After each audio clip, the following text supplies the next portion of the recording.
Bonjour Julien, vous avez 34 ans, vous êtes caporal-chef au 92e régiment d'infanterie. Un jour de mission au Mali, votre vie bascule et vous avez décidé d'en écrire un livre, Le regard vide. Mais avant de revenir sur le Mali, on va revenir sur une date, le 9 juin 2012, où tout a basculé pour vous. Ouais. Ouais, Oui, le 9 juin 2012, c'était en Afghanistan, donc il y a eu un attentat suicide bomber, donc une bombe humaine en fait, qui s'est fait exploser sur 4 camarades à moi. Donc c'était sur une espèce d'île à Nijrab, où on était en observation en 360 degrés face à l'extérieur. C'était un jour de marché où les Français donnaient des cadeaux et des objets à des enfants locaux ou alors même à des personnes locales. Et puis, cette personne a réussi à pénétrer dans le dispositif et à se faire sauter sur les Français. donc 2 mois après le retour d'Afghanistan, vous êtes parti au Mali en mission de reconnaissance. Et là, le mal qui est en vous explose. C'est-à-dire que moi, initialement, je voulais pas, j'avais pas envie de repartir entre l'Afghanistan parce que c'était trop entre l'Afghanistan et le Mali parce que c'était trop court. Mais c'est vrai que j'avais déjà été en Afrique, en Côte d'Ivoire, et voilà, l'Afrique, les gens sont cool. En général, ils sont plutôt pour l'armée française. En tout cas, c'est le sentiment que j'en avais eu en Côte d'Ivoire. Et du coup, mon chef de section, quand il me dit on repart, moi je lui dis non, j'ai besoin de souffler un peu. Et lui il me dit mais t'inquiète, c'est une Afrique, ça va être cool, on n'y va pas longtemps. En gros, on vient, on gagne et on s'en va, quoi. D'accord. Donc je me suis laissé convaincre, on va dire. Et effectivement, donc je suis parti au Mali. Euh, C'était pas évident le voyage parce que je comprenais bien qu'il y avait quelque chose qui allait pas. D'autant plus sur le bateau, en fait, Dixmude entre Toulon et Dakar. Puis après, donc il y a cet événement effectivement où il se passe rien à ce moment-là. On est juste en reconnaissance. On est à 6 kilomètres de la ville de Gao. Et puis dans ma radio, ça annonce qu'il y a un suicide bomber qui est avéré. D'accord. Et là, dans ma tête, ça bug complet, quoi. D'accord. Et donc de là, vous êtes rapatrié en urgence à Paris, à l'hôpital psychiatrique militaire. Le diagnostic tombe. Vous seriez atteint d'un syndrome de stress post-traumatique. Ouais, c'est ça. En fait, du coup, je me fais soigner sur place directement. Ensuite, la mairie de Gao est prise sous le feu. Donc, clairement, il n'y a plus personne au camp. Moi, je me réveille parce qu'il me met de la morphine, le médecin. Donc, je me réveille, il n'y a plus personne au camp. Je me sens pas très bien. J'ai plus d'armes, j'ai plus rien. Donc, je me sens vraiment vulnérable. Mhm. Et puis, bon, je suis à moitié shooté. Donc, en même temps, c'est assez paradoxal comme sentiment à ce moment-là. Et puis, il y a un médecin qui vient qui me dit, OK, demain, tu rentres en France.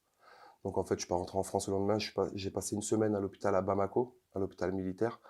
Et de là, ils m'ont envoyé ensuite une semaine au HIA Val-de-Grâce, donc à Paris. À Paris.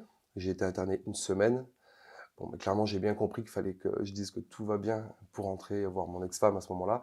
D'accord. Donc, c'est ce que je fais. Un peu comme tout le monde, quand on arrive là-bas, on n'a qu'une envie, c'est rentrer à la maison et je dis que tout va bien. Concrètement, Julien, qu'est-ce que le syndrome de stress post-traumatique? Le syndrome de stress post-traumatique, c'est une blessure psychique qui fait que, à un moment donné, votre cerveau, il est complètement déconnecté de la réalité, de ce qui se passe. Alors, soit par la peur de mourir, soit par les horreurs que l'on peut voir ou les actes que l'on peut subir. Euh, D'ailleurs, je tiens à préciser que c'est pas propre aux militaires ou aux métiers de la force, hein. Il y a beaucoup de civils qui sont touchés. Et du coup, voilà, les symptômes, ça va être de l'anxiété qui devient chronique, des crises de panique, un évitement des choses qui sont anxiogènes, un état dépressif hein, pendant le traitement, puisque c'est très compliqué hein, de perdre toute cette confiance en soi, puisqu'il y a aussi ça, la perte complète de confiance en soi. Et l'isolement. L'isolement, c'est vraiment quelque chose qui est incroyable, qui est très flippant, on va dire. D'accord. D'accord. Et donc de cette expérience douloureuse, Julien, vous avez décidé d'écrire un livre intitulé Le regard vide aux éditions Almaté, paru en 2020. Qu'est-ce qui vous a motivé à écrire?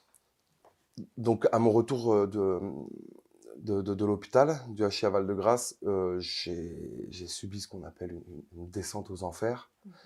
Et j'avais un gros suivi thérapeutique, un lourd traitement, et ma psychologue m'a dit qu'il fallait absolument que je l'écrive pour me libérer Évacuer. l'esprit, tout ça, pour évacuer. Et du coup, c'est ce que j'ai fait. Et voilà, en fait, quand je l'ai terminé, c'est vrai que mes parents me posaient beaucoup de questions. Donc un jour, j'ai dit à ma mère, bah tiens, si tu peux Dis-le. corriger, puis en même temps, d'en apprendre un peu plus sur ton fils, quoi. Et elle me l'a corrigé, elle m'a dit que c'était vraiment bien. Donc moi, je m'attendais pas à ce que sa critique soit plutôt positive, même si, on va pas se mentir, les mamans, elles sont Oui. pas bien objectives.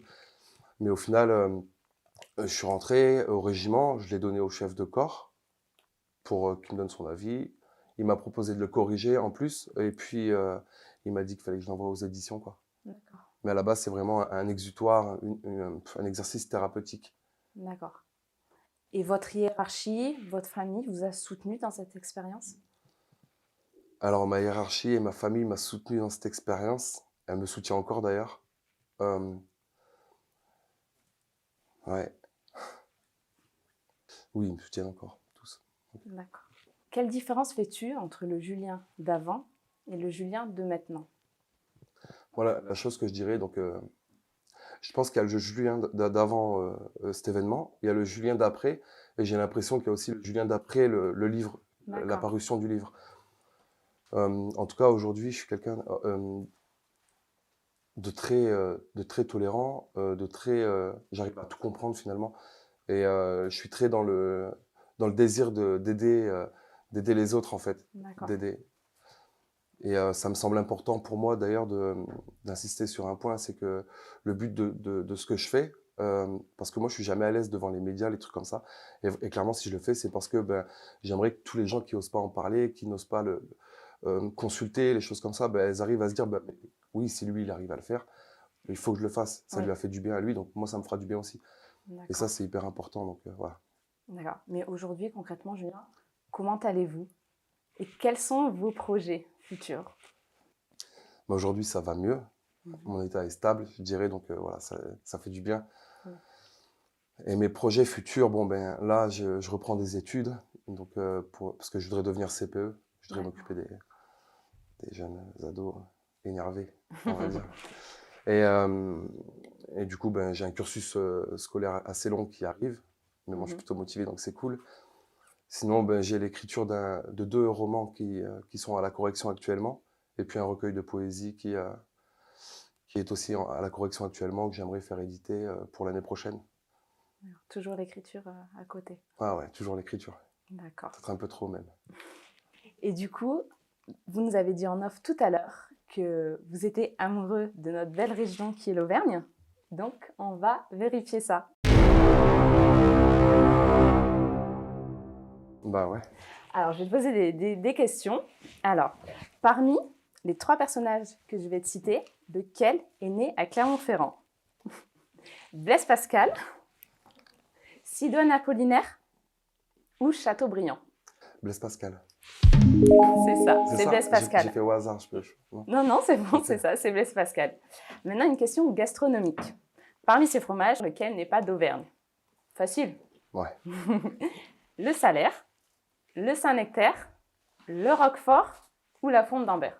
Le Roquefort? Ça vient d'où? Non, mais ça va, c'est pas dans le quiz, ça. Si. Si. Non, Bah, ça vient d'Aveyron, d'Occitanie. J'allais le dire en plus, c'est Voilà. dommage. Et maintenant, une question scientifique. Quel est le volcan le plus vaste d'Europe? Le plus vaste d'Europe. D'Europe. Le plus vaste Le d'Europe. Sancy, le Cantal ou le Puy-de-Dôme? D'Europe? Oui. Ouais. Tu veux un indice? Non, c'est le Cantal. C'est le Cantal. Parfait.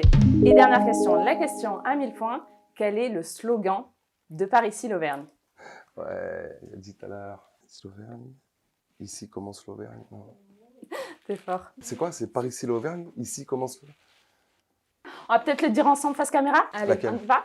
Bah celle-là. On y va? Ouais. Par ici Par ici l'Auvergne, l'Auvergne, ici commence l'Auvergne. Merci Julien d'avoir répondu positivement à notre invitation. Où peut-on te retrouver et surtout le livre? Alors moi, j'ai créé une page Facebook qui s'appelle De l'engagement au mal invisible, qui tend à expliquer ce qu'est le syndrome de stress post-traumatique. Et sur cette page, toutes les personnes peuvent venir me parler, ou en tout cas, et aussi commander mon livre. Sinon, je suis disponible aussi dans toutes les librairies et sur toutes les plateformes Internet.